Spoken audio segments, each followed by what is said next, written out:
Hello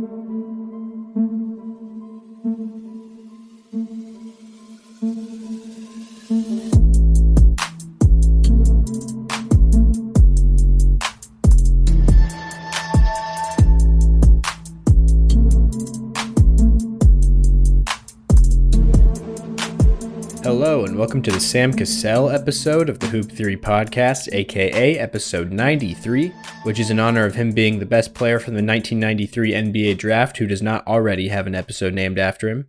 Recording this one on the afternoon of Sunday, July 14th in the year of our Lord 2024. My name is Logan Wertman, and as usual, I am joined by my flawless co-host, Jacob Roth. Jacob, how does it feel to be on the Sam Cassell episode? It feels great to be able to honor the 2024 assistant coach, NBA champion Sam Cassell. I think I might be mistaken. Is this championship number 4 for Sam Cassell? Yes, it would be. He's had 3 as a player. Maybe he had another one at a different stop as an assistant coach. But as far as a player goes, he's had 3. I think we figured that out in a different episode recently. Yeah, and as a coach, he was with the Wizards, Clippers, Sixers, and then Celtics. So, yeah, this is his 4th ring overall. Oh, there it is right there. 3-time NBA champion and then 1-time assistant coach NBA champion. Yeah. So I think his rings came in his first 2 his first 2 seasons of his career. And the last one was in his final season of his career. Kind of weird how that worked out. But to sandwich it all in. Yeah, exactly. Started on a high note and ended on a high note. Kind of the best way to do it. Honestly. But, yeah. But then obviously got one done with the Celtics this year. It's glad I'm happy that Sam Cassell is getting an episode because that's just good. And we're gonna get into the point where we're gonna have some episodes that are gonna get a little wild. We're gonna run into some that are. There's gonna be a lot of episodes that are the best player from X year's draft. That doesn't already have. Yeah, that doesn't already have an ep. But yeah, this one, that's like kind of like a half truth because Penny Hardaway hasn't had his name as an official title of an episode or whatever, but he was one of the guys I listed when I did episode 1 because I kind of gave like a swath of people for that. A Mount Rushmore of number 1.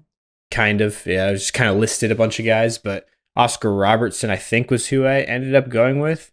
The technical official. Yeah. At that He's an honorable mention. Yeah, he was an honorable mention. So he probably could have been the guy here, but Sam Cassell, I think, is just more fitting because of the Celtics championship connection. So it's more relevant, for the time.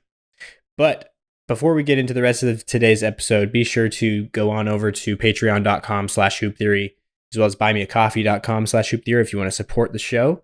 Links to both of those are in the show description as well as the episode description, wherever you're listening to this. Also, rate the show on any platform that you can. Spotify, Apple Podcasts, all that stuff. Audible. And subscribe and follow the feed. Do all those things. Mailbag. Also, we need to get more mailbags. We can do another one of those episodes because that was really fun, honestly. So be emailing in your questions, your thoughts, your prompts for us to do some stuff on. And that's at hooptheory.mailbag@gmail.com for that. But without further ado, let's get into today's topics. We're going to start off talking about the Olympics because that's like, the primary basketball that's going on right now is the world champ. Well, they haven't started the actual Olympics yet, but it's, a lot of teams are doing showcases right now. It's kind of the preseason for the Olympics tournament or whatever you want to call it. And Team USA has played one of their games so far. Do they got one tonight? Is that the next one or is it tomorrow? I was going to say, I think today might have been the next one, or it might be Monday, the 15th. I think it's actually that. I think it's Monday, the 15th. Is it tomorrow? Because there's 2 games in Abu Dhabi. Abu Dhabi? Yeah. I think it's Abu Dhabi. Yeah, I knew it was one of the cities in UAE. There is a game tomorrow against Australia, and then a game on Wednesday against Serbia. Yeah. I'm excited to watch that one. Because I was about to say, the 2 teams I've watched the most of is Team USA and Team Serbia. And because, I'm for those who don't know, if this is your first episode, I'm a big Nuggets fan. Nikola Jokić is probably my favorite athlete ever. Might be just person in general ever. And watching him play with his national team is also just really fun. It's a unique style of basketball. They play just in a way that I would describe as very pretty. Also, he plays the power forward position for Team Serbia, which is just interesting because he plays next to a ginormous non-shooting big.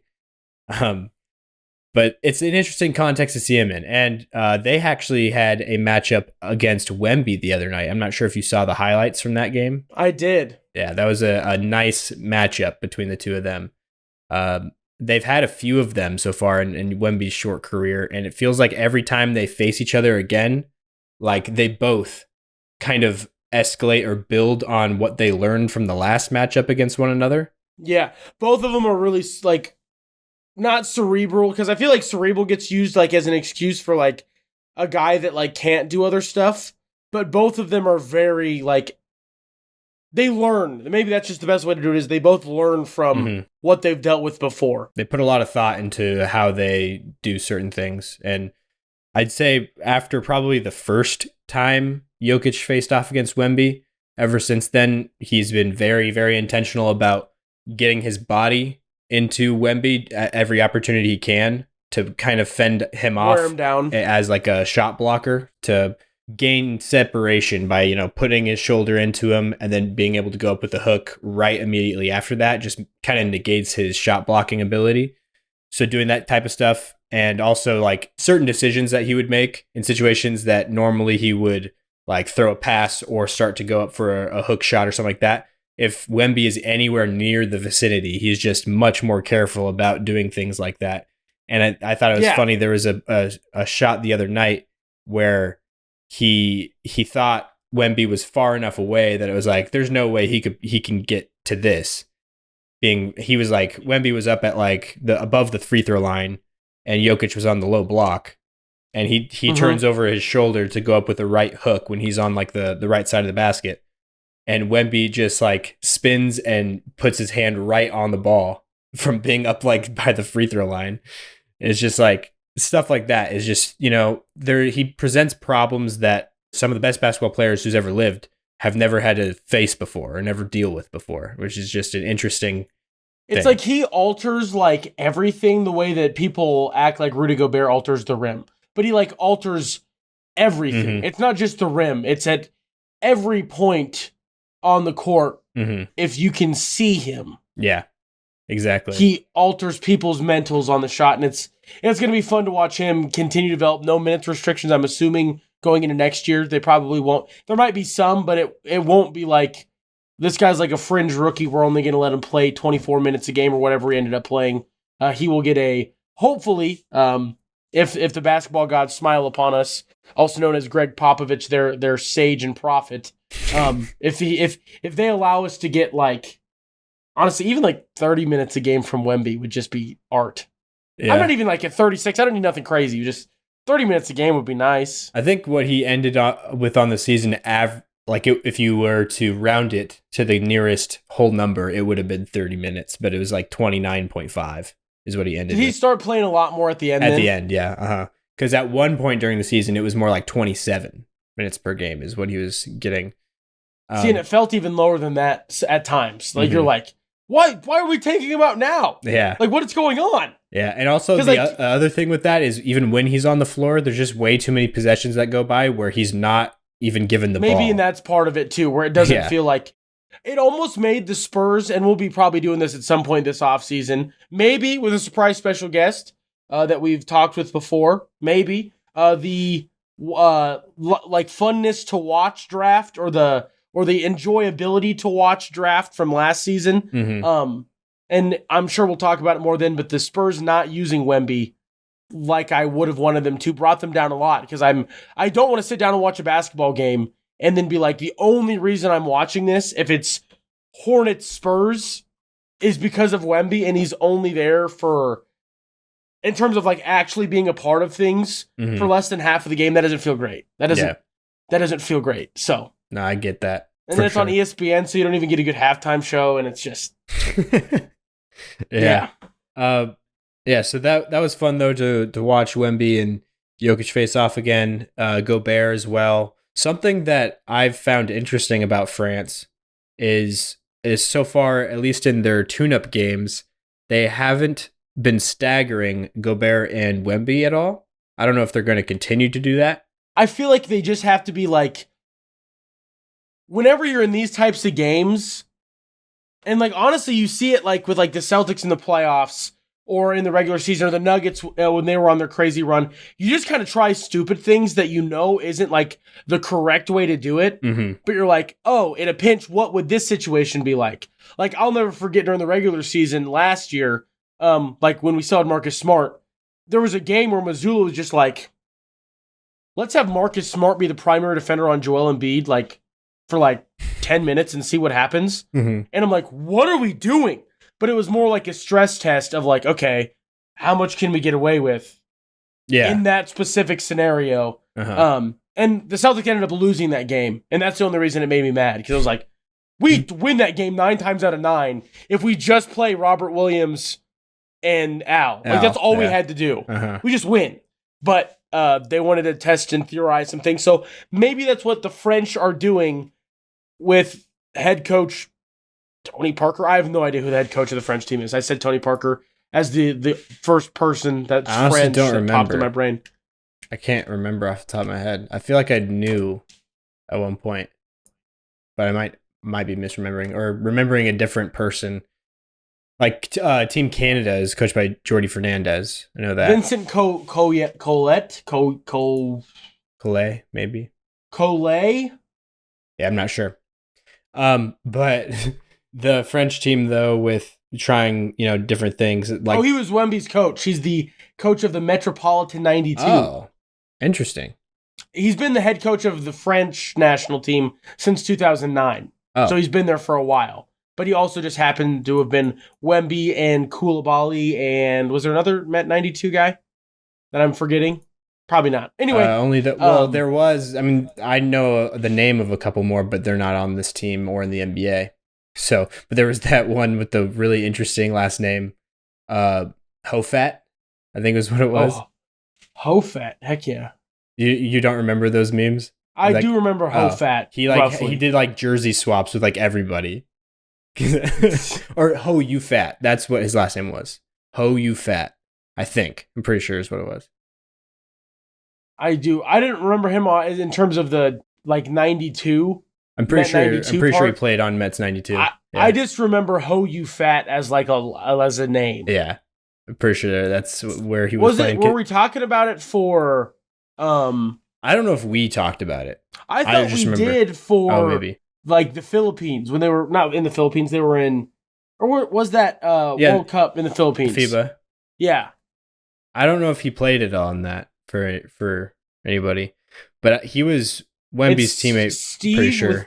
Steve Hoyufat from French Guyana, I'm pretty sure. So he plays for the French national team, but he's actually from South America because, like, you know how part of France is in South America? Yeah. Because they have French Guyana. Weird technicals. Yeah. Yeah, he's no longer on Met 92. He was until this upcoming year. Now he's on Fos Province Basket. Fos Province. I'm sure that's not how you say it in French, but his name is Steve with 2 E's, as in like Steve. Oh. Maybe it's Stevie. Stevie Hoyufat. It's probably Steve. Probably Steve. Anyway, we can get on to the actual Olympics thing because there's a lot of juice when it comes to the Olympics. Yeah. To the American side. Hates Muslims. You want to say that? I was talking over you, so I guess we can go back. Do that again. You said Phil Knight, I believe was the name you said. That is the name I said. Yeah. I do have the owner of Nike correct, don't I? Mm-hmm. And founder. Yeah, and founder. So, rewinding why I randomly threw out his hatred of, I'll just say alternative religions.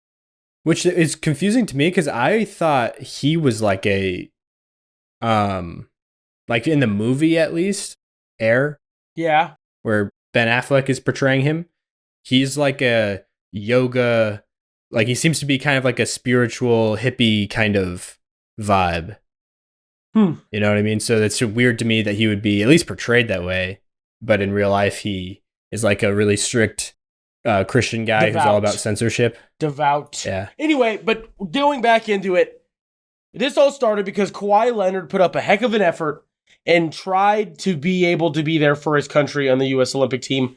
it seemed that as he was going through practices and doing things, it either he wasn't able to give like what he wanted to, or he was worried about the future in terms of like how like he could push the Olympics, but then maybe would run into some issues with the Clippers.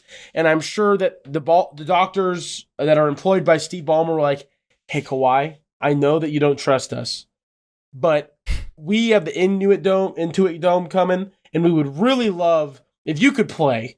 So if you're feeling a little bit ouch, especially since they just lost Paul George, I think that's probably a big needle mover. If you like, we do, as much as we're glad James Harden's here, we don't want almost 40-year-old James Harden giving us 40-point triple doubles and us losing by 30. It's like the most bad team good stats in the history of ever is what we would witness if Kawhi is out for big chunks of this Clippers season. Like it would be, honestly, it would be video game historic numbers from James Harden, but the team would be so bad you wouldn't know what to do. Like I could see that James Harden could average 35-point triple double, and I would be like, is he an all-star?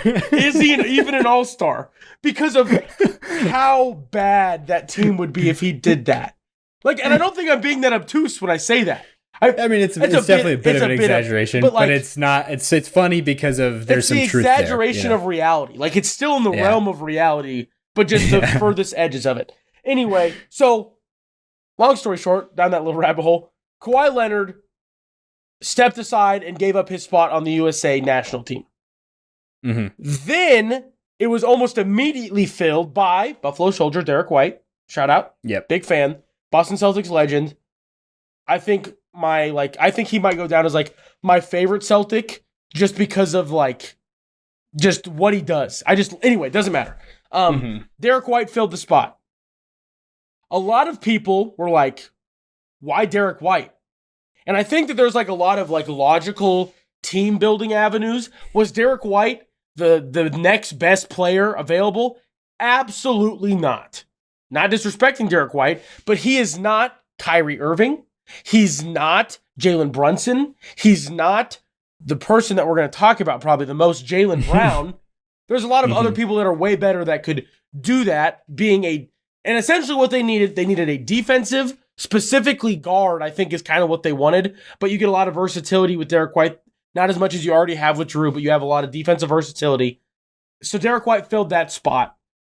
The big thing was Jaylen Brown seemed to, rightfully so, have been like, you need a guy that's willing to like play defense and all these things. And he like took issue with it. And I don't think it's directed at a player or at I think he just personally was like, and the rumors circulating, or he didn't even get a call.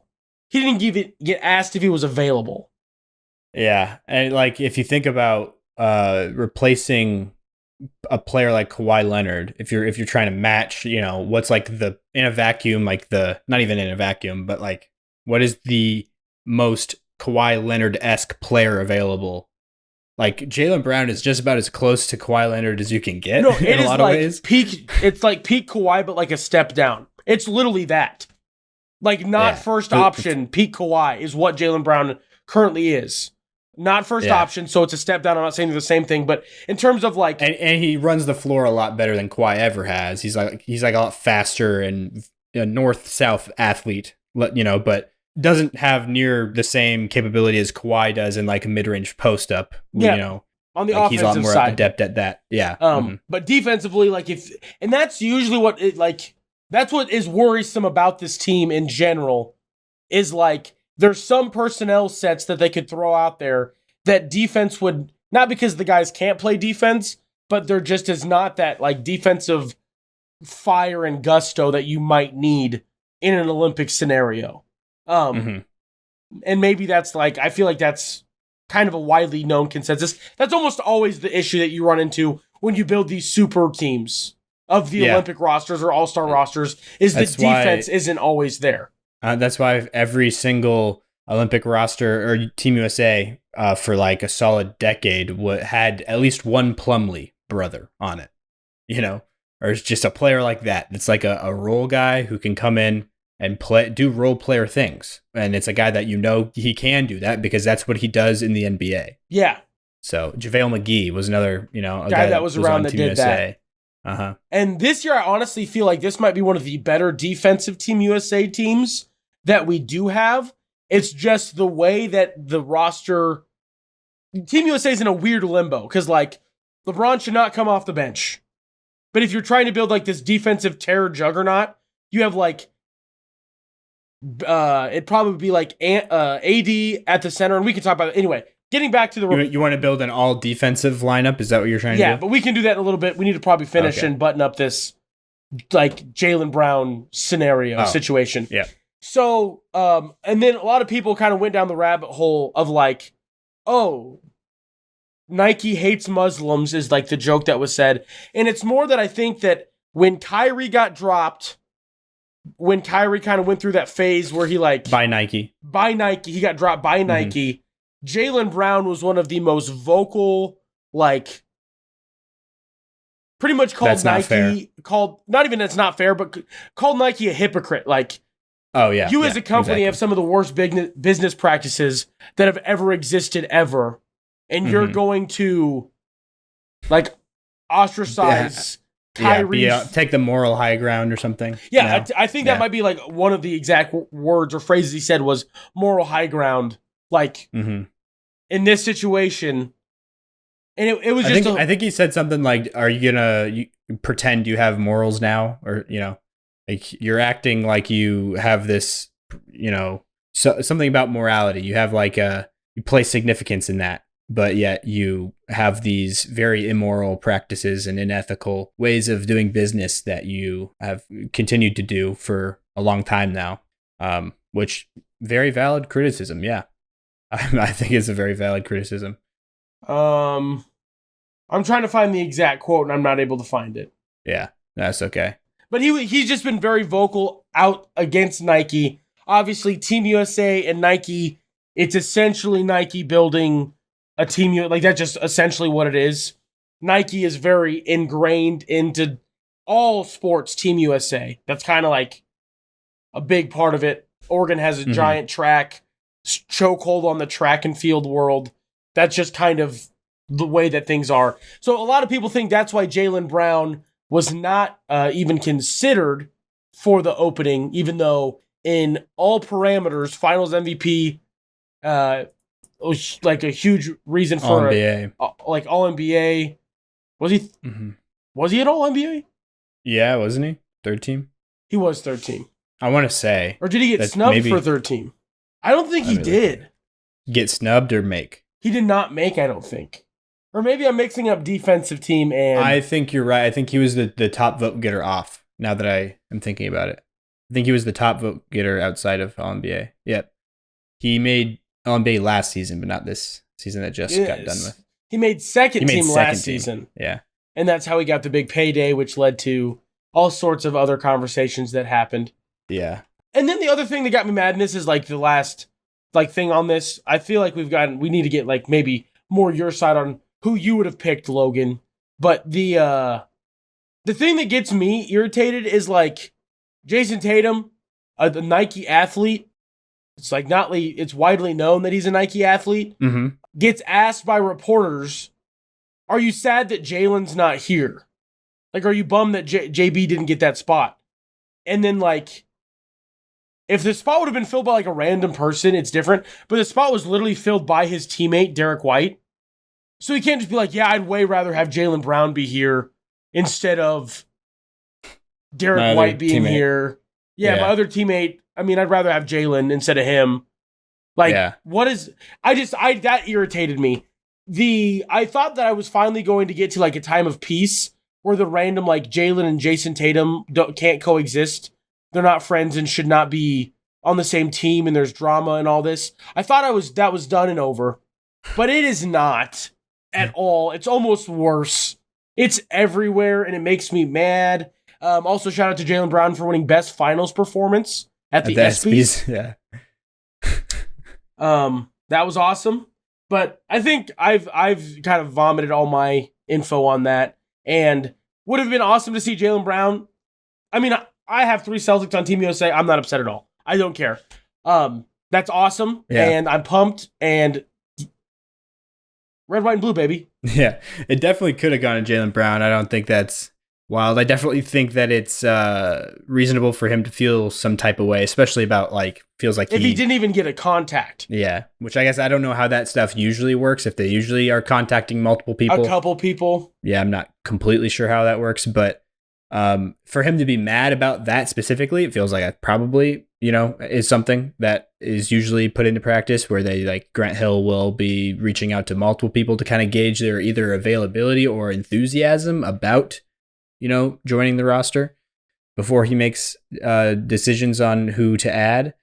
But yeah, I feel like Derek White makes a lot of sense for filling out the guard rotation because it does feel like a guard would have been the I don't know. You could go either way. It's not there's enough people at each position on the roster. It feels like. Also, I forgot the best part of this whole thing. Jalen Brown tweeted, "I'm not afraid of your resources," with not tweeting at Nike, but is it a subtweet or is it where you kind of make a subtweet digs? is when you it's basically you sneak don't say dissing. Who, yeah. Well, it's not very sneaky. It's just Jalen Brown saying, "I'm not afraid of you or your resources." Yeah. So if he's not saying them by name, then that would be considered a subtweet. Yeah. It appears that he subtweeted Phil Knight and Nike. Or maybe it was at Stephen A. State your sources, sir. No, but Jalen Brown, I think, would have been a perfect addition to this team, but it's Derek White also works really I don't know. To me, I just don't feel like there's a wrong decision choosing between players like this in the context given, but I think the one thing that I'm not a big fan of, I don't think we've really talked about this on the show. We might have, but Joel Embiid being on Team USA, being our starting center. A friend of the show, Dion from Hoop Journal, or 2 for 1 is what they're called now, 2 for 1 hoops. But ooh, I like that. Yeah. He is very vehement about his hatred of having Joel Embiid on the Team USA roster. How he thinks that he shouldn't be playing for Team USA. But and for those who don't know, obviously Joel Embiid, born in Cameroon, he also has dual citizenship in France, and he just recently got his citizenship in the United States. And has lived in the U.S. since high school? Senior year of high school, yeah. Senior year of high school. Mm-hmm. So he's been in the U.S. for almost half his life. And he moved here for basketball. But yes. Yeah. He came over at 17. I'm kind of playing both sides because I don't super care, but I also get why there's just other people. I know that let's say the next best center in the United States was a Nebraska ball graduate, I would be irate. I know I would be. I don't care now because it's Walker Kessler isn't on Team USA. I don't know who the center would be. Chet, maybe? Probably maybe Chet. And you have a pretty vehement love for But Chet it's not Holmgren. the same as if it was we'll do a shout out to a friend of the pod. If Tanner Borkhardt, Nebraska ball legend, was somehow the next best center and was in line to be on Team USA, I would be starting fires. This is baloney. This is garbage. This is illegal. But that's not the scenario, so I can pretend to be rational. I get why people are upset that Joel Embiid is the guy that got the spot. The dude's been in the U.S. That's what the U.S. is all about. Big old mixing pot, baby. Melting pot. That's true. Yeah. I think where it comes from, at least for me, I don't want to speak for everybody, but for me, it's Team USA, United States basketball, we don't really need help. You know what I mean? I like to try to get the most just undeniably American players to play for Team USA because it feels I don't know, it's just a way to, for other countries, I'm fine with it. If it's a guy who was maybe born in America or Canada or something like that, who's playing in Greece because that's where he plays professionally. So that's where his home is now. And so he plays for the Greek national team. There's a guy, I think that's what their point guard is. I would also look at Team Japan. There's 3 California, SoCal white guys on that team because their mother or their father was of Japanese descent.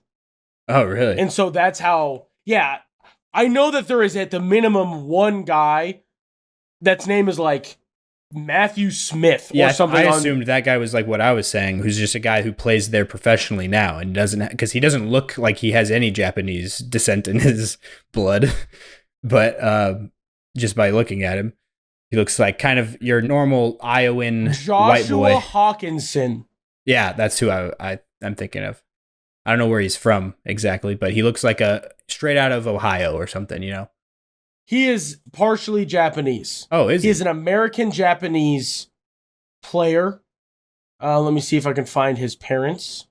Joshua Hawkinson. Is that like hawk with a AW? Yes, like the bird. Yeah. He does currently play in Japan. So I wonder if that's what it means when it says American-Japanese basketball player. Oh, never mind. Now that I look at him, I could definitely see how he could maybe have some Japanese. He's from Seattle, not from Southern California. Anyway. And Seattle is a very Japanese or Asian in general city. I think it's the Asian capital of the U.S. Oh. I was going to say the one city that destroys it is like a cheat code. Can you guess it? Like it doesn't. San Francisco. That would make sense because that's a fair fight. Both continental. It's not on the continent of the U.S. Oh, is it like Honolulu? Honolulu, yep, is number one. But number two is Seattle. But yeah, anyways, so yeah, there's players like that play for different countries and stuff. And Joel Embiid, if this was like any other country, and still even for America, like he has a case for it, obviously. He's a citizen. He's lived here for quite a while. But it also just feels a little unfair at the same time. Yeah. I would definitely be upset, like if it was someone that I like deeply cared about because of their ties to good old Nebraska U. I would be irrationally upset. Yeah. Like I'm just throwing that out there. I'm definitely almost positive I would be. Yeah.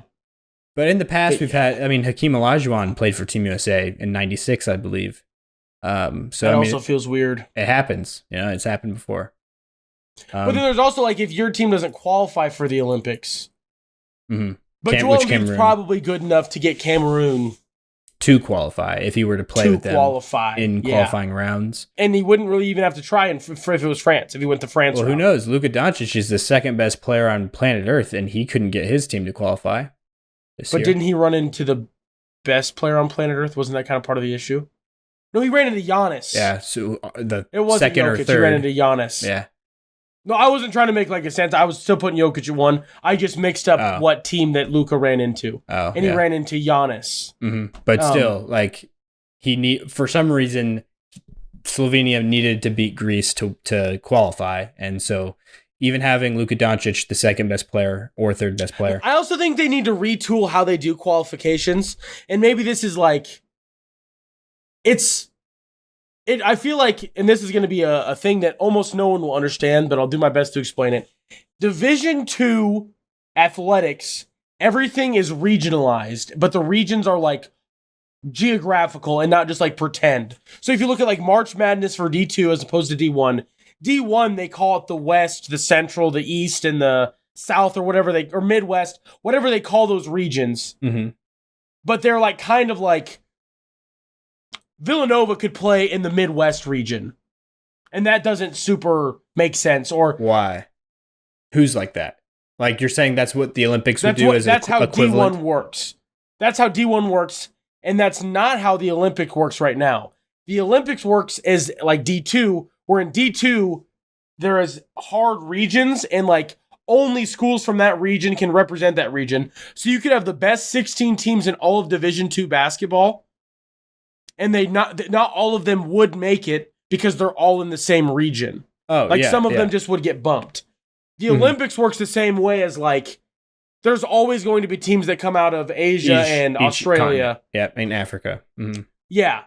Even though that like outside of the United States and Canada, Europe probably has the next giant chunk of best air quote teams. Out of any continent, I'd say Europe is probably number one. Just for North number America's of probably teams. 2. Yeah. Yeah. Because I think the best team in Africa most years is like, it's probably like the 20th best team in Europe. Like that's not even really an exaggeration. It's probably somewhere around, probably like 10th maybe.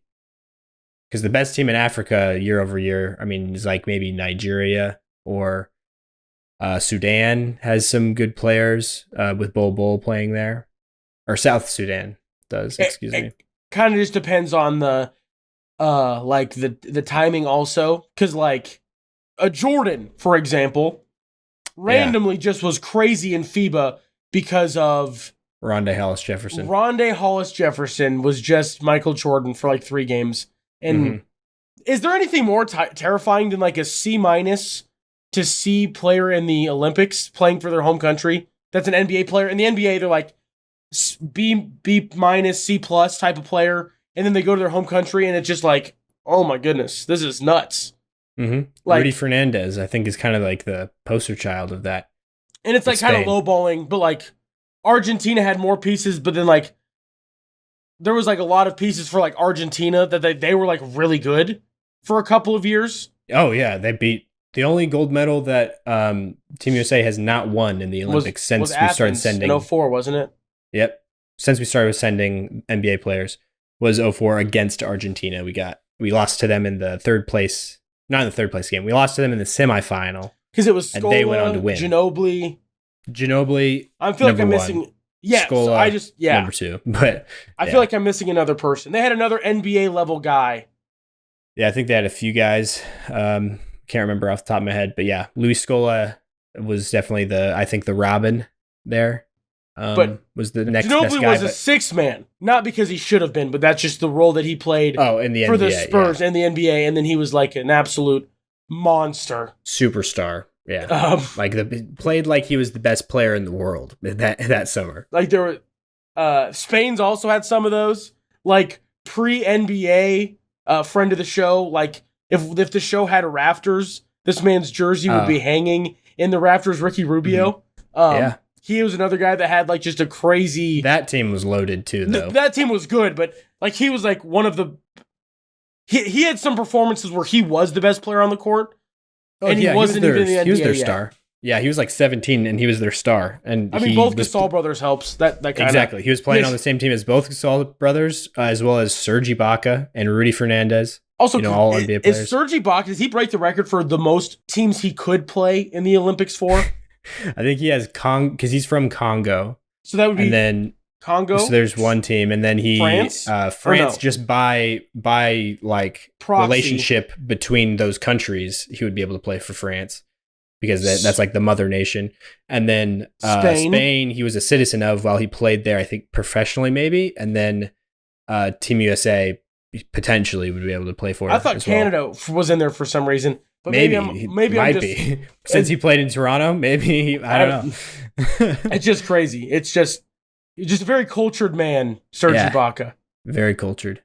I feel like we've kind of gone down that rabbit hole. I'm excited for the Olympics. I think this year will be fun. The U.S. should roll everyone, especially with how ugly that Canada game was. Everything's early. All the teams are kind of gelling and getting together. But also, I feel like even though we lost to Canada pretty infamously last FIBA tournament last summer, in the third place game, but I was going to say that I feel like Canada it's a hard barometer, like hard to really gauge things with Team USA facing off against them, because I feel like they're just a less good version of what our strength is, of what Team USA's strength is, which is Team USA just has a ton of talent, like a ton of undeniable talent. Canada's got a lot of that too, but they have the same issue or same disadvantage that I feel like we have in growing up. All the players play in the same style of AU circuit, high school type system, traveling team system. And Canada's just a huge country geographically. It was one of the biggest countries on earth. But like all these other countries, especially the smaller ones like Serbia, those players just have the highest level of chemistry that you could achieve on a basketball court, because they've been playing with each other on the same team as one another, learning from the same coaches. Yeah. Learning the same philosophies and everything from a very, very young age. Like Jokić and Bogdan Bogdanović are in the same age, there's the same class. Because they don't have high school over there, but probably primary school, they were in the same primary school graduating class or whatever. Mm-hmm. And so they've been playing with one another their whole lives. And that's why they're kind of like a dynamic duo. when they are paired with each other there. But then so Team USA just doesn't have that same type of thing. We don't have near as many players that are teammates from a very young age. When that does happen, that's like a major story. And it's not usually two guys that are like representing the US on that big of a stage. Like it's like Tyler Hero and Tyrese Halliburton, I believe, were teammates on the same AAU team at one point. But Jalen Brown and Jason Tatum, I don't know if it was the same AAU team or if it was like camps. I didn't even know that. But they were together for a lot of like different things. I don't think it was the same AAU team, but it was like, I mean, they were only at the same camp or something, probably. And they were on teams at the camp like a couple years in a row. The first time they played together was not in Celtics green. It was before that. Yeah, that makes sense. Trae Young and Michael Porter Jr. are like that also, but it's like, we're naming a bunch of people, even Jalen Brown. These guys aren't on the Team USA roster. It's kind of hard to get that lined up where you got multiple of those guys all on the same team. Which maybe that's a path Grant Hill, being the GM of Team USA, should go down sometime and maybe try to pair guys like that up who have more of a history with one another. There's like a little bit of that this year. That's why I think obviously Derek White's like a good fit, but that's true. 3 teammates there. We got, and then KD and Book, and then AD and LeBron. And I think even to the other max, and we'll talk about it, or maybe we could just start talking about it now, the chemistry side, because we're kind of touching on it. Steph and Drew Holiday is art. Art in motion. It's beautiful. But Steph has to go to the bench, and then Derek White's the guy that comes out. There's not going to be much in terms of the vibe between there's not going to be much jostling. They kind of know what to do in terms of how to play around each other. Backcourt would be Derek White and Tyrese Halliburton, maybe. And Halliburton's also a guy that I think the way he plays just works. It just works. Oh yeah, he does. He also turned it up. He would almost rather not score. He just wants to, play make. And in a way that's not like James Harden or Luka Doncic, even the just running high pick and roll all the time. He's more he wants to get the ball in transition and hit people on, who are. He wants to be the outlet pass to find the bucket. Which the speed that the Pacers play at, that happens a lot. That's kind of why things happen that way. But this Team USA, it's a weird thing because who's the starting 5? Because I looked at the starting 5 for the Canada game, and it was Steph, Drew, Booker, Braun, and Joel Embiid. And then I was watching for a little bit. I'm like, okay, it should be AD instead of Embiid. That was my first gut need to change. And just then because of other thing was what's the reason for that? I guess I'm a hater, maybe part of it. And then he also looked lost for Joel Embiid was the worst player on Team USA by aggressive margins in the first game. Yeah, he was. He did not play well at all. And if it would have been this is a scrimmage against France and Joel Embiid looked bad, I'd be yeah, that totally kind of sort of makes sense. This was against Canada. The team that we have a clip out of me saying how he should eviscerate them. That Canada cannot stop the USA bigs, and they couldn't unless their name was Joel Embiid. He was in foul trouble early, and that messes with the whole game, so it's hard to go down that. But it's probably just a combination of a bunch of things. How bad he looked, me being a hater, just all of the things. Him having to adapt also to the foul baiting. Still, he's not going to get the same type of calls he does in the NBA by doing his normal antics. FIBA's just weird. It's almost like they let you play more, but also less. It's this weird combo of the two where it's almost like it's more of a defensive whistle. But I think it is. I noticed that too. Unless you're bigger. I don't know. It's a weird. Because there's some calls. It's a whistle that favors the defense, is what you mean, right? Yeah, that's what I meant by the defensive whistle. Favors the defense, but then there's some calls where I'm you call that though? That's just because that person's not as strong. That's not a foul. That's just they try to do something offensively, and you can't just run through LeBron. I'm sorry. Yeah. Shea can't just do that's. But then the foul's on LeBron. I was just. I feel there's a lot more moving screens called and stuff like that. Yeah, which like so it hurts the that offense almost more. makes Bam Adebayo unplayable, honestly. But I'm glad that he's on the team, and I think he'll be a winner. But like, what is your starting five? The only person I'm omega confident, or there's two things I'm omega confident about. Steph needs to be a starter. Yeah, that's not a question. Devin Booker and Ant cannot be on this court at the same time very often. It should be seldom their shared minutes, because I think they can just do the same thing, and I think that they would be best used separately. Probably best used separately. But like, I think you could have a lineup with both of them that works, as long as I think you are going into it with the plan or the mindset that Devin Booker is playing the point guard position. You know, because he had to do that all of the season. I think that was a very underrated thing that he did with the Suns this year. Averaged like 8 assists a game. He had arguably the best season of his career this year. Devin Booker did. Yeah. Playing the point guard. So I think he could fit alongside Ant in a certain type of way, but obviously not an optimal fit. And I think you're getting diminishing returns when you are forcing Devin Booker to play alongside somebody like that for all of his minutes. But in the starting lineup, I think Steph is definitely the guy to be in there, whatever backcourt spot you want, either the one or the two. Because, I mean, offensively, Drew and Steph, Drew's kind of the point guard and Steph is the shooting guard, but defensively, it's kind of the other way around. But that's why I like Drew with him there. It's just like the perfect like foil, I guess that's the word to use there. It's like what you look for when you marry someone that like takes your weaknesses and just like does that really well, and then you balance out theirs.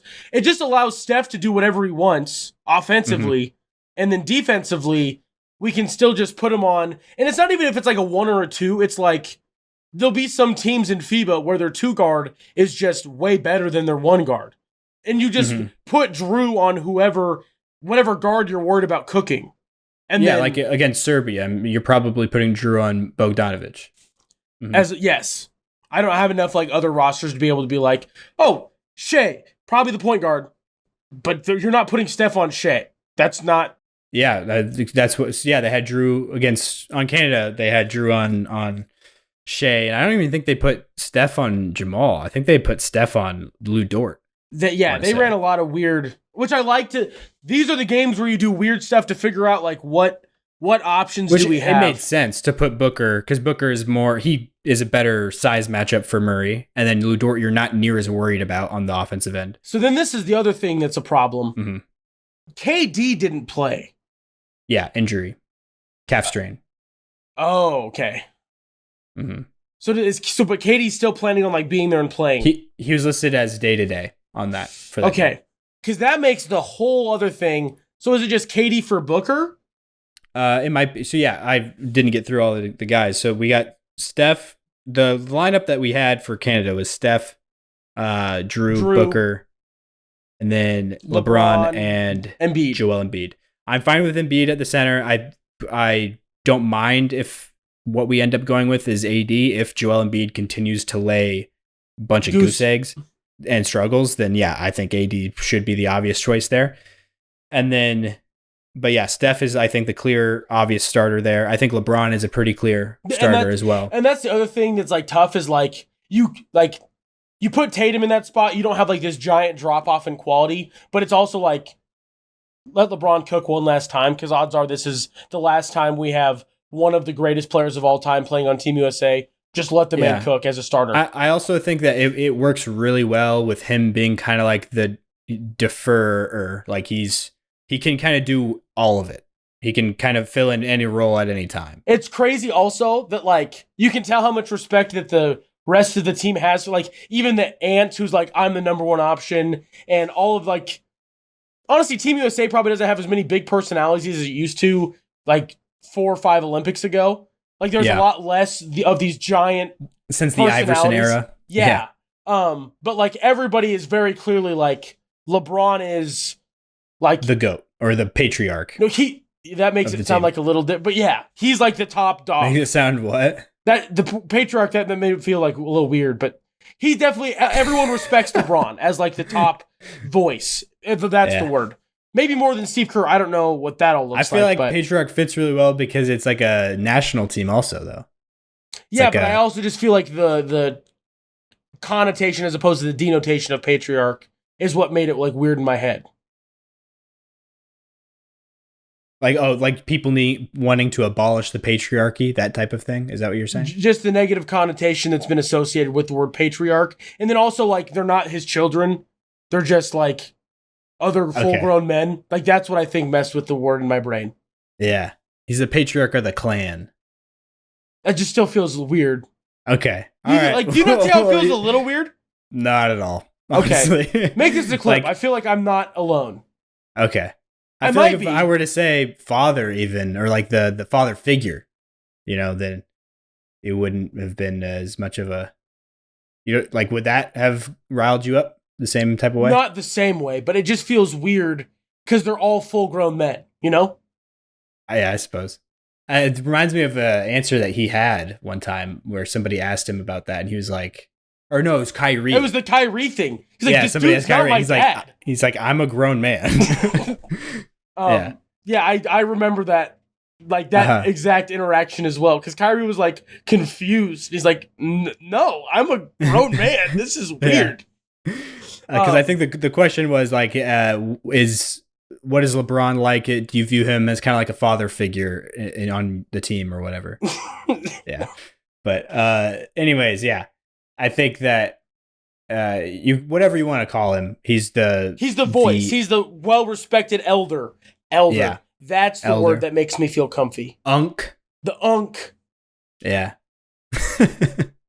Yeah. But whatever it is, he's that. I think it's pretty clear he fills a different role, even though KD is like not that far behind him in age. Once we see him on the court, maybe that will change a little bit. But I think they obviously are in different types of roles. KD's, I think, pretty still, even now at his old age, looked at as like a slight half generation younger, than LeBron. No, I think those 4 years, because it was at 4 years, LeBron was in the league before KD got there, right? 03 to 07 are the drafts. Yep. So like, there's a lot of things that change in those 4 years, like a lot of things. Mm-hmm. And also, KD went a year at college, so that they're 5 years apart in grade, a high school class. Yeah. Didn't even think of that. Yeah. So, but I think in age right now, they're 4.5. Wouldn't that mean they're 3? Years. 3 grades apart if KD did an extra year in school. I've got it backwards. You're right. Oh, no, I think you might be right. Did one of us have it backwards? Because if LeBron went early and then KD, so yeah, it would be 1 less in terms of grade year. 1 less. In grade year. You're right. Yep, you're right. So I think he's like 3.5 years behind him. Because I'm pretty sure KD's 35 right now, going to turn 36 anytime now. And then LeBron's 39, going to be turning 40. It's wild to think that we've got guys that are getting to that age. Like, they said Steph, because he's like 30. He's the same age as KD, I think. Which is just wild to think that those guys are there. Mm-hmm. Like, 5 years ago, everyone's like that. Oh, you need to retire there, guy. Yeah, Steph is 36 right now, so he's a little bit older than KD, I think. He turned in March is when his birthday was. And yeah, KD turns 35 in late September. So, yeah. Or turns 36. I don't know if I just said turn 35. He is 35 right now. Turns 36 in late September. So yeah, he'll be 3 years younger than LeBron for a couple months before LeBron turns 40. The big 4-0. Which is nuts. Yeah. It's going to be wild that we have a 40-year-old playing as I assume next year he'll still be a top 15 to 20-ish player in the league. I would be shocked if he is not. Honestly, like 20 would blow my mind if he's like. Yeah, that's lowballing. It's got to be like, I think that it's safe to say he's not 10 anymore, top 10, but like. Right now? An honorable mentions of top 10. I don't think that's safe at all. I think he's definitely a very, very in the conversation guy for like this season that just happened. You know what I mean? I was saying going into next, like you're projecting a little bit of a fall like when off. we made that list. Going into next year, we made those lists, and LeBron was like in the mid, or he was in the upper single digits, wasn't he? I had him at 10. You had him at 14, I think. But the last the 10 to 14 or 15 for me were like flip a coin. They're all the same. Yeah. Mm-hmm. Because he was the last guy you said. That's the reason why I put it in that order. Was the order that you said the honorable mentions. But Yeah. Which I think you also probably did that on purpose to do a little bit of a hot take to try like bring content. put LeBron as the last name there, but I'm sure that was probably part of the thought process. But yeah, I feel like this starting lineup though, I could really go either way with Jason Tatum. I think he would be a guy to fill in instead of the book spot. So we'd have Steph, Drew, Tatum, LeBron, and Embiid. This is obviously without KD. If it is KD there instead, I think you might see maybe having KD and Book in the same lineup for chemistry, the addition it would have to the chemistry, and maybe also putting AD in for Embiid then at that point. But then your second unit turns into this weird, and it's no matter what, it's just going to be weird.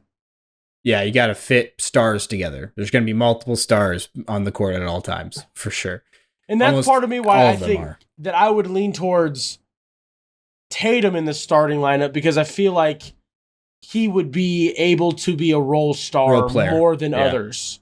Mm-hmm. I might be wrong, but more than other people. There's some people that I don't think would be able to. Yeah, but just as far as the other starter candidates, but more than Booker. Yeah, maybe not more than KD. KD, it's way too much flack. They're pretty close. Yeah, yeah. Mm-hmm. Like KD, people would act like he's this bigger ego, and I don't think that KD would. I mean, he kind of did it this year anyway, like being that just quiet. Like obviously he's still a star and an all-star, but he just was quietly just doing more. He's done that his whole career, ever since he was in even OKC with Russ. He let Russ take 40 shots a game sometimes and didn't complain at all. Yeah. He just served the offense. It's almost like the way he talks is different than the way he plays.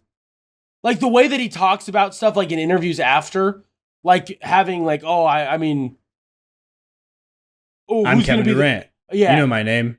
Who's gonna be the final shot taker for the Warriors? Like all the, and that wasn't necessarily him talking, but like people asking him questions about all that stuff. I feel like the way he plays on the court is way different than the way that he like talks and portrays. He's just he's a pure hooper. Like he's a fan of basketball in the pure sense, and that I think that includes like the ego side of the game. Like he's very like he knows the value in each role that people play, and he's okay with playing. He sees his value that he can provide in doing things that's not necessarily just like the stereotypical star role. It provides value. That's why we have a Sixth Man of the Year award. Yeah, exactly. And a Clutch Player of the Year. But usually Clutch Player is also a star. Usually, I've came around on those. The more and more I've thought about it, I can't believe that I thought of that in a different, like, that's so dumb. Like, I get why, like, I know my thought process and why I was there, but like, this is dumb. That was dumb of me to think that. It's literally the word clutch. In my brain, that's not a real word. That's like a slang word. It's not like that's what it was. It's not tangible. That's a great word. It doesn't feel like there should not be. They're like, there's analytics for clutch time, and that feels weird. Like that feels like a thing that like it's abstract and fans talk about it, but it's like a real science math thing. Yeah. And so I remember one thing you used to say a lot was like, if you really wanted to give it to the Clutch Player of the Year, like that's not a thing that changes year to year. Like you were saying, like it's Dame would win it every time, or Jokić would, And I was like, you could make that same case about MVP, but that's not how that works. Like MVP is supposed to be the best player in the world, and not always the best player necessarily wins it. It's just like based on that season, who had the best clutch games. And then that's the thing that gets me is like, I was like, well, some teams just don't find themselves in clutch situations like ever because they just are bad or good. Either way, they're just not very like a team like the Bulls. They've got clutch time happening all the time because they can just never beat people, but they're just always kind of in the mix.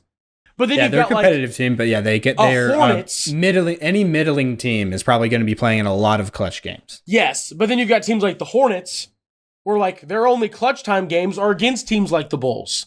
like in that middle ground. And then you've got the teams like the Celtics or I'm just going to say the Celtics because they had the craziest point differential this year.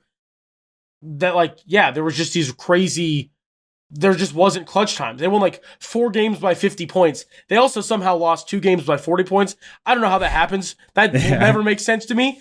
Because they did it once to the Bucks in the regular season, which was the Milwaukee Bucks Super Bowl for the year. They don't stop talking about it on Twitter. I remember that one time that we had all the Celtics starters sitting halfway through the third. I'm like, I do remember. I stopped watching because it made me sad. Anyway, that's the other thing that got me is like, there's some players that are like definitely clutch, but they just don't have the opportunities to like flex the clutch bone just because their team's not bad. And I get that, and it is just a little bit unfortunate. But then also, like the award that we were comparing it to was Sixth Man of the Year, which I feel like is pretty. Like, what if you're on a bad team? Like a player that's on a bad team gets labeled good stats, bad team. But if he's on a good team, then he's Sixth Man of the Year. You know what I mean? So it's Jordan like Poole, who's just actually maybe just bad, not even good stats, just bad. He's bad at team basketball. He's very oddly he's good at like making tough shots and stuff sometimes. He's got to be one of the craziest people. Like the list of people he could beat at like a game of one-on-one at like Rucker Park, it would probably blow our minds. But then when it comes to being like a teammate thing, he seems to not really be able to flick that switch. Andre Iguodala put it best when on JJ Redick's podcast, RIP. That podcast. But Andre Iguodala was like one time he said that a conversation he had with Jordan Poole was like, you can't try. You need to stop trying so hard to look like you're not trying. Like it's easier just to try instead of trying so hard to look like you're not trying on defense is what he's talking about, like guarding people. Like a lot of times he talked about how Jordan Poole gets like crossed up and stuff because he's trying to like have his posture very casual and look like he's like, oh, I'm not super like this is easy for me type of thing. Yeah. But then because of the way he has his posture, he puts himself in such compromising positions where if he tries to actually recover a little bit, then he's blown by or gets like his ankles crossed. But I thought that kind of speaks for his game as a whole also is like just everything. You're way too focused on the way you look. I forgot. I remembered why I did not like him at Michigan. Just everything about the way he plays. You also hated his shorts. I remember that was a big part of it. I feel like he was wearing like dang near booty shorts. He would roll those things up so much. Yeah, really he was kind of a pioneer, honestly, in that. Yeah, now it's rampant across the it's not the association. It'd be the college. You're saying the conferences, the nation. The nation. The nation of basketball. It's rampant across the nation. Yeah. But yeah, anyways, I think that we could probably wrap up the Olympics talk. I think we got through most of the ideas I wanted to kind of tackle with Team USA. I mean, for a final answer on like a starting lineup, I think it's Steph, Drew, and then KD when he's healthy, Bron, and Embiid probably. But I could go either way with Tatum or KD, to be honest. And Ant is perfect as a gunner off of the bench. That's where I would like him to stay. And I think that allows him on that second unit to be the most of the first option. He'll be on the second unit and just be given a permanent green light on the second unit because the first unit, I don't think he can have that level of green light. Yeah, in the second unit, he'll be sharing ball handling responsibilities with Derek White and Tyrese Halliburton. There we go. Both of which are just notorious ball hogs. Yeah, Devin Booker would also probably for the audio listeners. I was not. That was a joke. Yeah, but yeah, and what you were saying about Booker and him needing to play together, that's. I think Booker's going to be the hardest person to try to find a home for in the rotation. And not because he's bad. It's just he does the same things as a lot of people at a very high level, but it just is like the weird overlap you don't want, and it just doesn't work great. Also, him being like a weird 3-2 is like the two most oversaturated like positions that we have on this, which is pretty normal. But so maybe Jaylen Brown would have been the better option to go with than Derek White, honestly, because then you have more of the wing. Yeah. Honestly, I kind of do feel like Jaylen Brown should have been the choice now that I'm thinking about it more. I will. This might be the only time I'm ever not pro Derek White. It should have been Jaylen Brown. Like, I love Derek White, and I am so glad that I will get to see him in his bald head, in his reconstructed smile, have a gold medal around his neck. But, like, he's not Jaylen Brown. I think he would say that. That he's like, they just, I don't know. For sure. But yeah, I guess and Wemby, I just want to say one more quick thing about him because I think what he's been doing is just insane. How he's been shooting step back threes, and he's 7'4", and the way he plays is just incredible. I love. There's been several plays where he just has such a good understanding of basketball. You can see when you're watching games because he'll hit Rudy Gobert in situations where like he's getting Rudy Gobert so many good looks at the rim. And the way he's just delivering the ball to him is like, I feel like he almost should just like right when he does it, like look around to all of his teammates and like, broadcast to the world, like, see, that's what you need to do. That's how you get me the ball. You pass it like this. But he can do it better than anyone else can to his 7'1" teammate. Yeah. Well, maybe we will see Chris Paul have a renaissance of just. Honestly, this might be the easiest season of Chris Paul's career.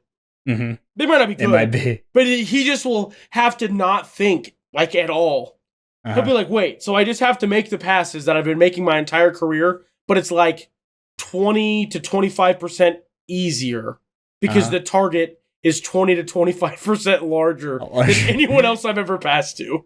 Yeah. And just has an outstanding feel for the game. It's one thing that like, that's the one thing I can't get over is like, it would be one thing if he was just this monstrous being, like physical being, a specimen, but it's not that. It's not just that. He's that, but also he's just a basketball savant. Yeah.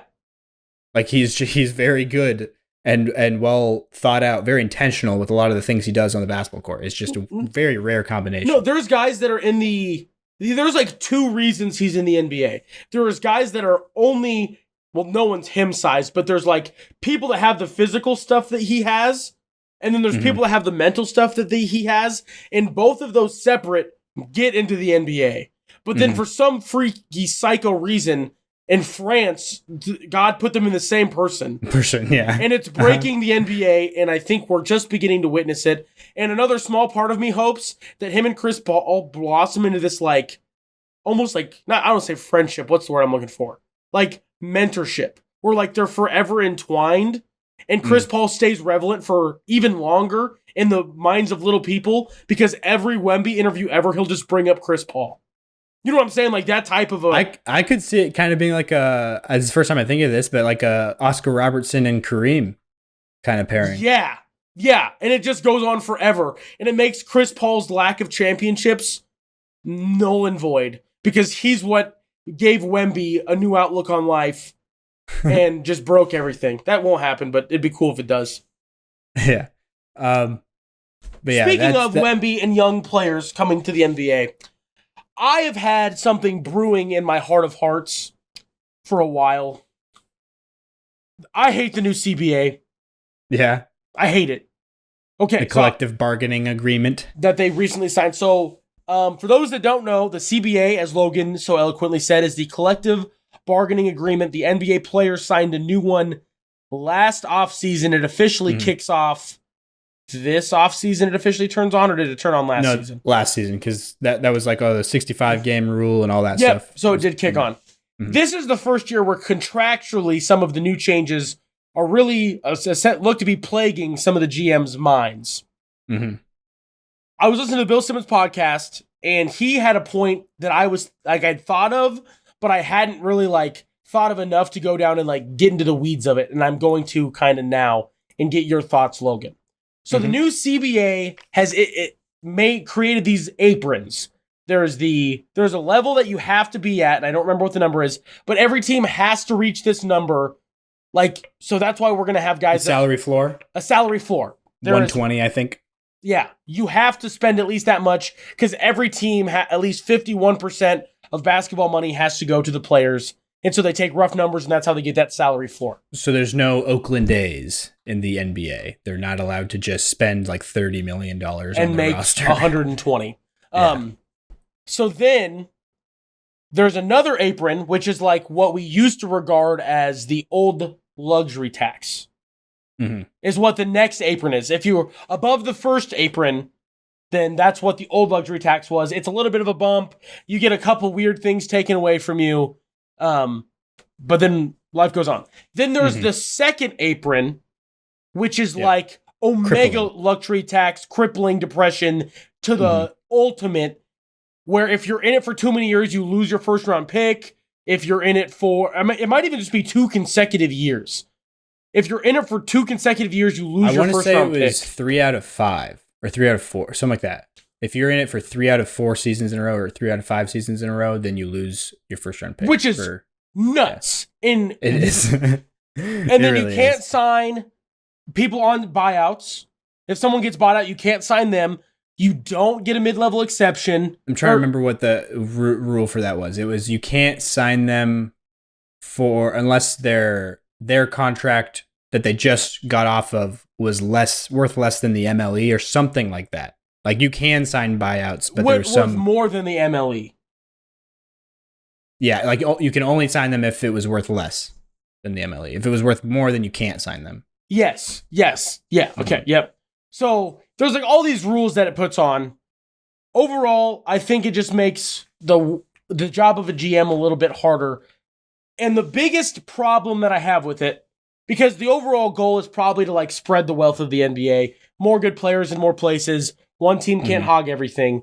But the one big thing that makes me mad, and I'm not going to use my Celtics to start as an example, I'm going to go to the Western Conference and go to the Oklahoma City Thunder. Sam Presti, we often give him his flowers for being one of the, if not the best GM in basketball over a long, he has a lot of years. I think Brad Stevens has definitely put his name in there, Celtics plug, with the art that he just orchestrated to win a title. But yeah, Sam Presti has been doing it for a lot longer. He's been doing a very bang-up job, very few bad decisions on Sam Presti's part.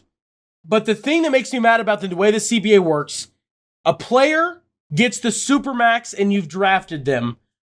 And the new rules to not be above that second apron, realistically, you can only have 2 of those guys. You cannot have 3.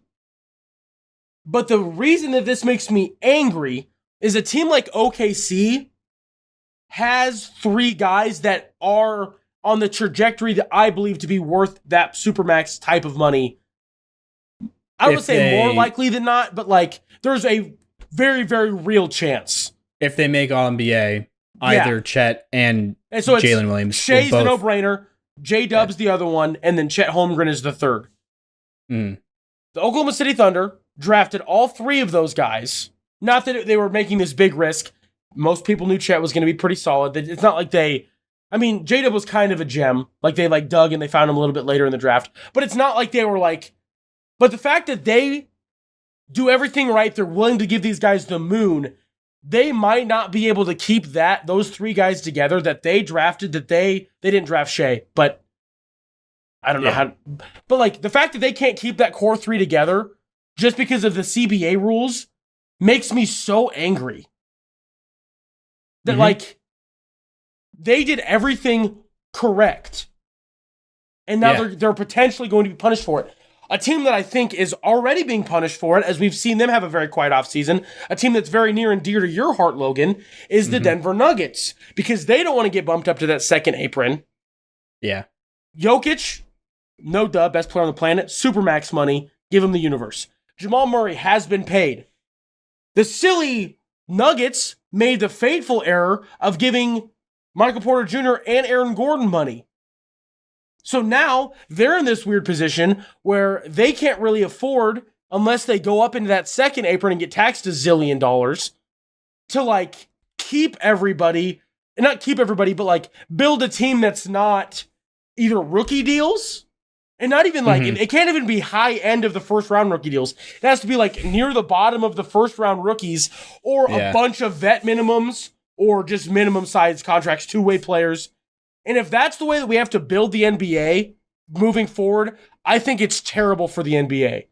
In terms of like, my favorite thing in sports is like a team drafts a guy, they stick with that guy turns into an animal. Jokić is a perfect example. They drafted two centers, Nurkic and Jokić. They made their decision. They picked Jokić. They picked right, if anybody was wondering. And, like, that's awesome. And there should not be any kind of a punishment for that. And it's not a punishment, like, in writing, but that's what it feels like. If you draft too good, you will have to pick. And then the other problem that I have with it is at some point, it might not even turn into you have to pick. It's just the order that things were signed. You might just be screwed. Like, unless you try to get out ahead of it and then you are picking. Like if Jalen Brown, like they didn't sign him last offseason because they wanted to be able to re-sign Tatum this year if they weren't going to be able to sign both. You know? Yeah. So like in this hypothetical world, we can use the Celtics. Let's say that things are shuffled around. Jalen Brown has not been paid yet. Al Horford is making max money, and they know that they want Jason Tatum to make max money. Why is Al Horford making max money? Is this because part I of said your this is a hypothetical. Okay. That's why I opened it up with this as a hypothetical. So, it's just Al Horford was one of the weirdest guys you could have chosen. I was just going Jrue off Holiday of guys. or Kristaps Porzingis. They weren't there in this scenario in my brain. I went back like a year before Jalen signed. That's why I was doing it that way. But gotcha. That's why I did it that way. But anyway, there's a player that has a max contract, supermax on the Celtics. There's Jason Tatum also has one. Or Jason Tatum and Jaylen Brown are both due one. Even though this imaginary player, I said Al Horford, but it could be anybody, is like you want the Jays to stay together, but because this person came up first in the signing order that was needed, it like puts them in this weird just coffin of like, there's no way to keep the guys. Then you have to pick between Jaylen Brown and Jason Tatum in this hypothetical scenario. The Celtics lucked out, and the Nuggets, I believe, lucked out if I've looked at the contracts right, where the two guys they most likely want to keep are the two supermaxes they've signed. So, like, the other people won't mess with that unless they intentionally make it mess with that later on down the road. But yeah, and Jamal's not even on a supermax because he hasn't made All-NBA yet, which is a nice thing that kind of gets into a thing that I'll probably save for a little bit later, but a big detail of this that I feel like it hurts a lot when you're forced to pay players so much more when they are on the margins and squeak into an All-NBA team, you know? Yeah.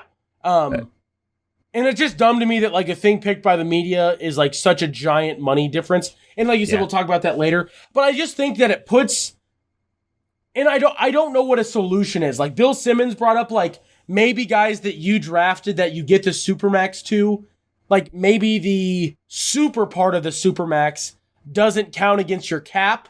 So like you could realistically field 3 max contracts and then a rest of a roster. But that supermax you would like, and you'd have to look at the numbers specifically, but like find some way that like teams don't get punished for drafting well. And if you draft so well, you have 4 guys that are worth supermax contracts. I'm sorry, there's not a solution for that. I don't know how else to fix that unless you have a Jalen Brunson, which I almost want to give that man can we rename? No, we can't this rename. episode. Dude, that's awesome by him. Yeah, just like he's got so much money, he's never gonna have to worry about money ever. Yeah. For those that don't know, he essentially left $100 million on the table over 4 years. I think it was a 4-year extension he signed. 4-year. Uh-huh. Next year, he would have been eligible for like a bigger thing, and it would have made him like $100 million more over those 4 years. But he signed for something so much less, so there's going to be a better team fielded around him, and that's just awesome. Like that's the sacrifice. Yeah. No, he's like my favorite player that doesn't wear green in the NBA. Like I love him so much now. That's awesome. But like you can't. It's also not fair on the flip side of that coin to ask your city's superstar to just do that. And it's for sure. And it's not like it's like for a year where it's like, oh, I guess I can take 1 year of a hit. No, I'll not make $25 million more every year to make sure that we can build a good team around me and my other guys and the insane core that we're building, and we'll keep everybody together. And I'm like, oh my, that's nuts. It is. Like, it really is. He could be making like, is it 100 million? Was that how much he left on the table? I thought it was 110. I thought that was the actual number. Oh, the number you saw? Okay, then there probably is something to that.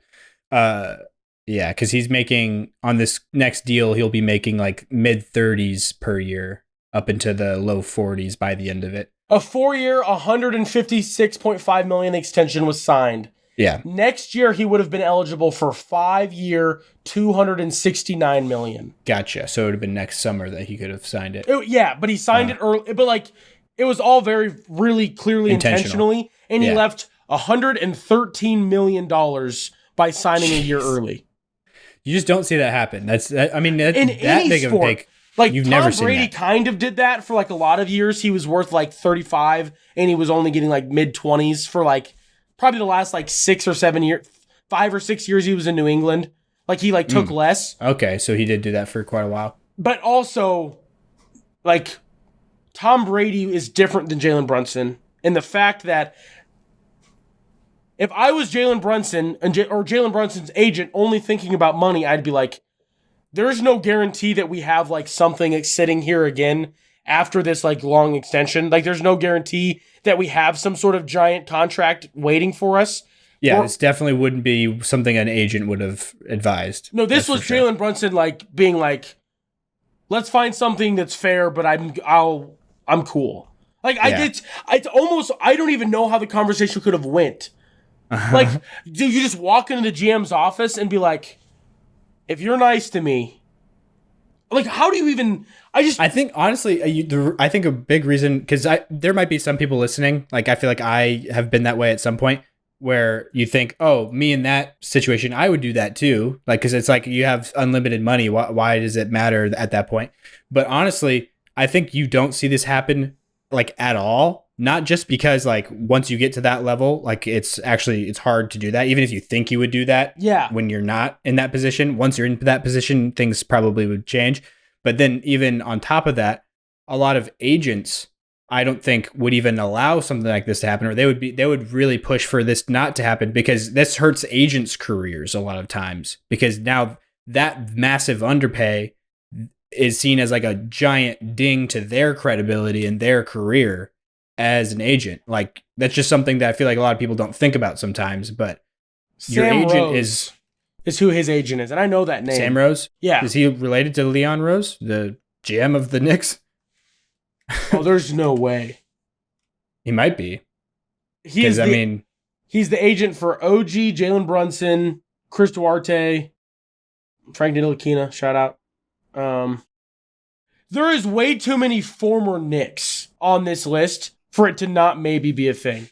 Yeah, I know that like there was nepotism involved in how Jaylen got to the Knicks, and they were dinged a little bit for tampering because of how they were in negotiations, like with that before Mark Cuban. I'm blanking on the GM.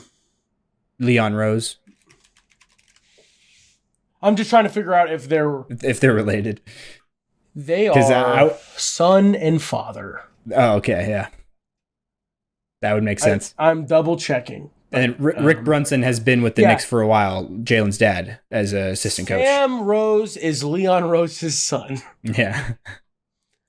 So that's probably a big, like, I don't know if we would see this contract happen if that wasn't the case. Just from the agent side of things. Yeah. But also, I don't know if there's like another team that I would expect it to happen. Not because the Knicks don't have $1 zillion, but if there is one team, close your eyes and you just base it off of vibes, the Knicks' vibes are on the top of the planet. They are. They win the Vibes Championship.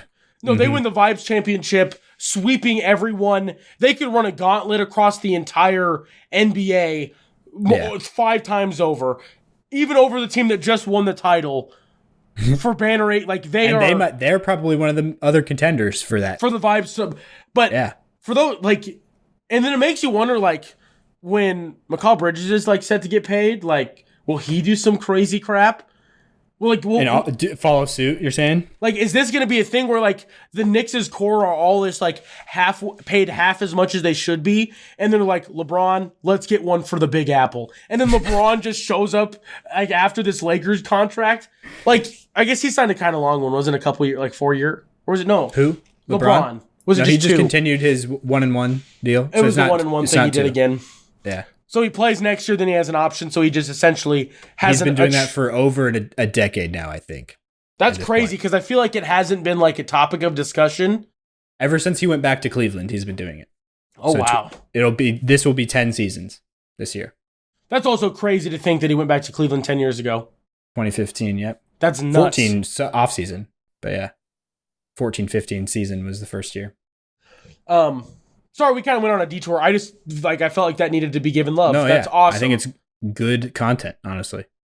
But yeah, Jalen Brunson, that's a wild thing, and he definitely deserved the several minutes he got on our show for that.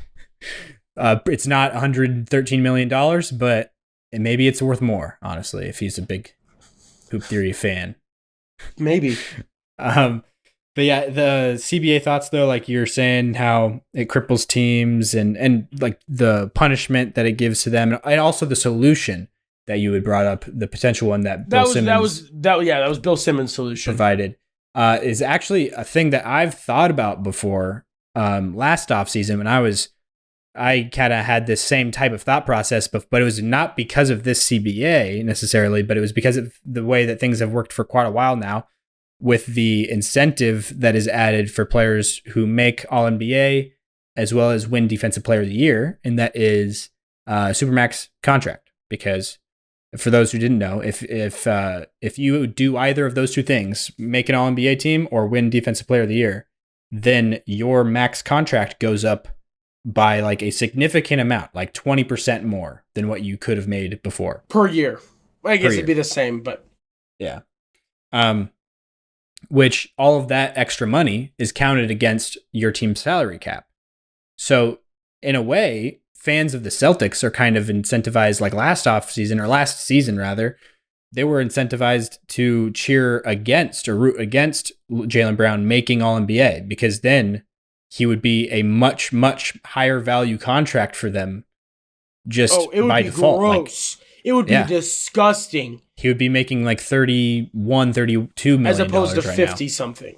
Yeah. Something like that, yeah. 30, yeah, maybe mid-30s at this point. I just know Jamal's making... I think Jamal should be... Pretty sure Jamal right now is on the contract that Jaylen Brown would have been on. Because of they're in the same draft class, and he didn't make All-NBA. Jamal didn't, so... And Jamal this season, I think, is making 32. I just saw that number a little bit ago. $32 million, yeah. So... It just is like... It's a massive difference at that point. And that's why, like what you were saying, how that bonus that gets added in because of the supermax part of it, like maybe that bonus just is money that goes to the player, but doesn't necessarily count against the team's cap, which I think is just honestly the most easy or simple or like no duh way to do it. So then you could give like, because this like double punishes the owners for having good players. And I am almost never like exclusively pro owner on that side. Like I'm very rarely like, but the owners now have to have worse teams and pay more to have a worse team because of the super part of the supermax. When you would just like, the owner would still be paying the player, the part that I care about. I don't care about the NBA getting some weird extra tax. I like actively am against that almost. Because that's where the supermax tax, the luxury tax goes to. Isn't it the NBA? Yeah, it goes back to the league, which in a roundabout way goes to all the teams, because what is the NBA? It is just the amalgamation of all the teams. Yeah. But I just like, and then losing first round picks. Like, I get that we don't want to have... That is wild. You don't have, like, Jeff Bezos buy a team. The Celtics are for sale, Jeff Bezos, if you want to do this. He almost bought the Suns, that it was almost a thing that happened. I think that he is also... People think that he is potentially going to be the buyer of the Celtics. Oh, really? Because, like, I didn't know that. He sold, like, $6.5 billion worth of Amazon stock, like, the day after the Celtics announced they were selling. You say billion with a B? B. Billion with a B. And, like, that's, like, in the ballpark of what people think that, like, the bidding could start at. So he just casually liquefied $6.5 billion. Something like that, yeah. That's wild. But other people think that it might have been to put money to the NBA to be like, I am going to own Seattle.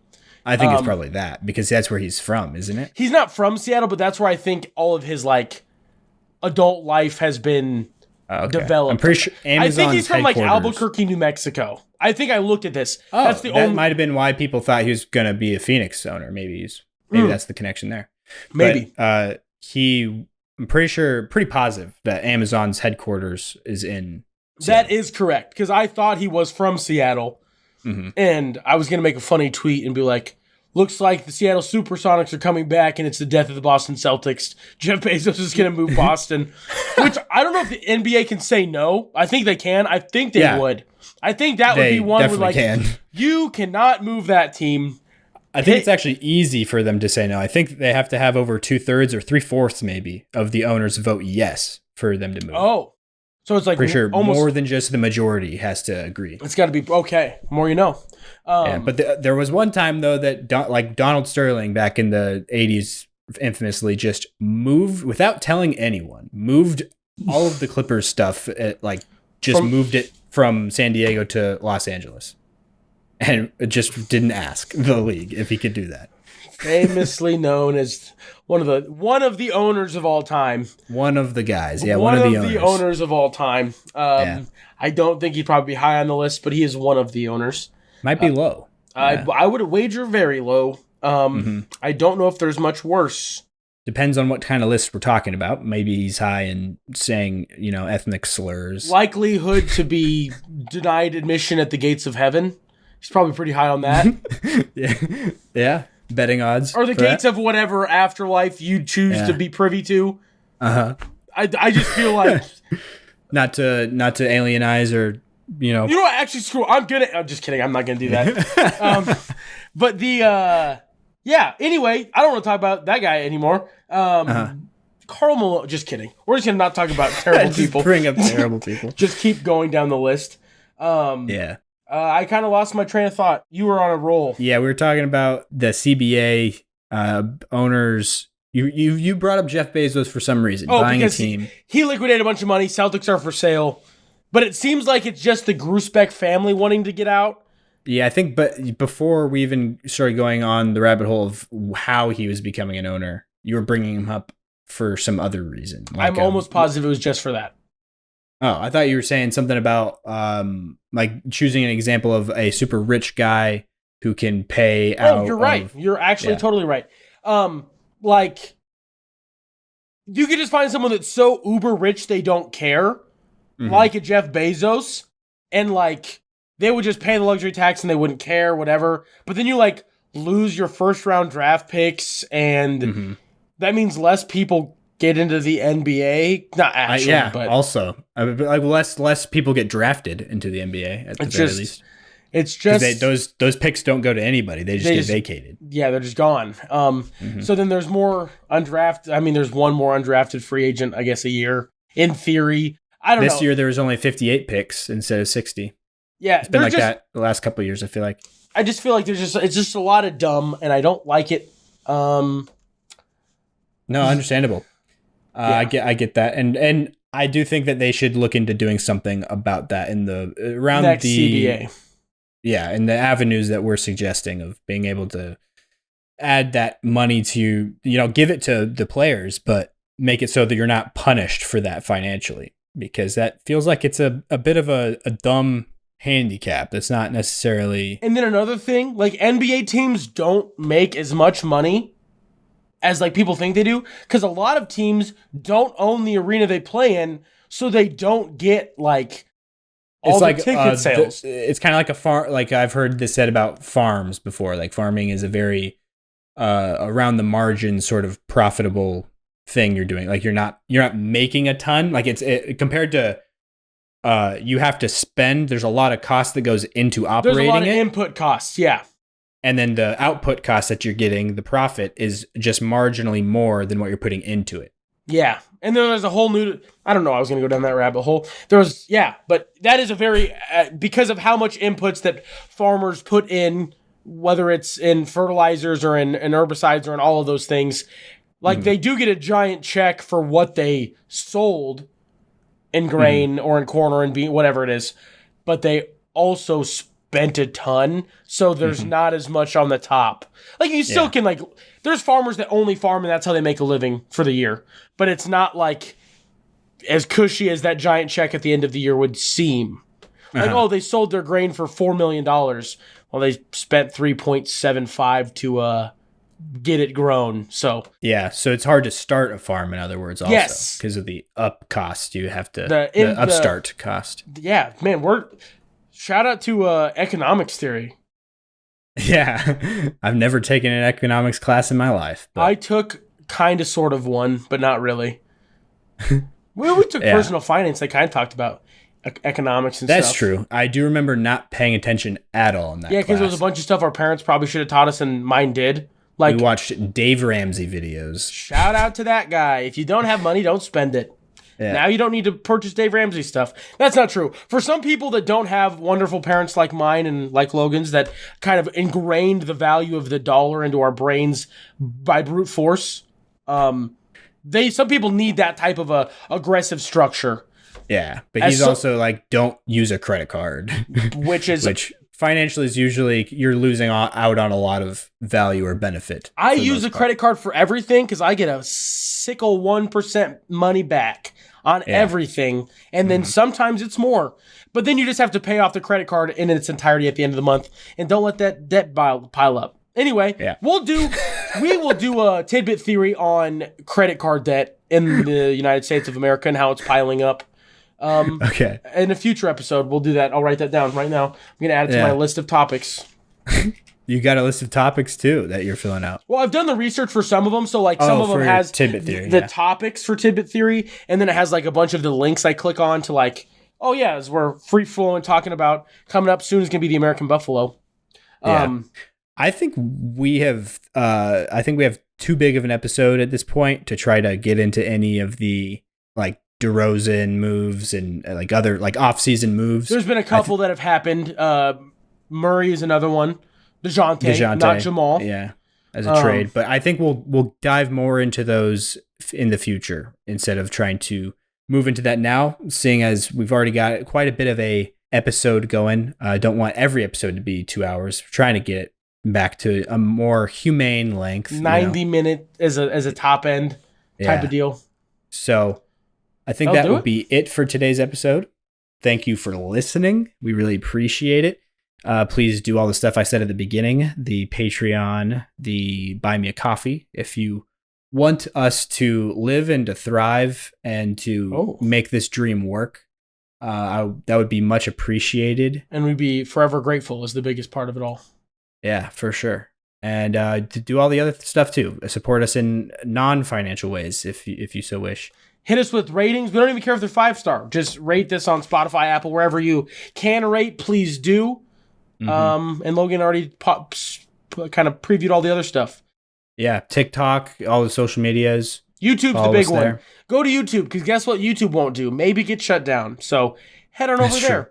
And maybe Instagram or whatever. I'm sure that Meta will have some sort of competitor that they bring up after, if TikTok does inevitably disappear for good. I'm sure that there will probably be a Reels app separately that is launched by Meta, or Instagram will become even more like TikTok or something. But whatever it is, go follow us there. We'll be making content there as well. So thank you guys for listening. We appreciate it. Stay happy, stay healthy. We will talk to you guys next episode. Peace.